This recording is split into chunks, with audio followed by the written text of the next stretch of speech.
শোনো, তোমরা যারা 5 ওয়াক্ত নামাজ পড়ো এবং তোমরা যারা পড়ো না, তোমরা যারা ভেবে নিয়েছো যে সিগারেট খেলে মুসলমান থাকা যায়, মদ খেলে মুসলমান থাকা যায়, সুদ খেয়ে মুসলমান থাকা যায়, মিথ্যা বলে মুসলমান থাকা যায়, ঘুষ খেয়ে মুসলমান থাকা যায়, মারামারি করে মুসলমান থাকা যায়, আরেকজনের স্ত্রী আরেকজনের মেয়ে ওদের সাথে জানা ব্যভিচারে লিপ্ত হয়ে মুসলমান থাকা যায়।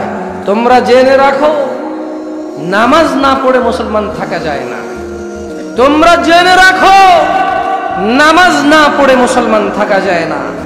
ভাগ্য আমাদের অনেক ভালো যে আমাদের আলেম ওলামারা এখনো তোমাদের পরোয়া করে, আমাদের বক্তারা এখনো তোমাদেরকে ভালোবেসে নরম সুরে বুঝায়। তোমাদের ভাগ্য অনেক ভালো, তাই তোমরা এখনো নিজেকে মুসলিম মনে করো। তবে আমি একটু ভিন্ন লোক। আমি তাই বলবো, একজন বেনামাজিকে যা মুস্তাফা সাল্লাল্লাহু আলাইহি সাল্লাম বলেছে, যদি জামশেদ মজুমদার কিছু বলে সেটা তোমরা বাদ দাও, ফেলে দাও। যদি মুহাম্মদ সাল্লাল্লাহু আলাইহি সাল্লাম বলে মেনে নিবে তো?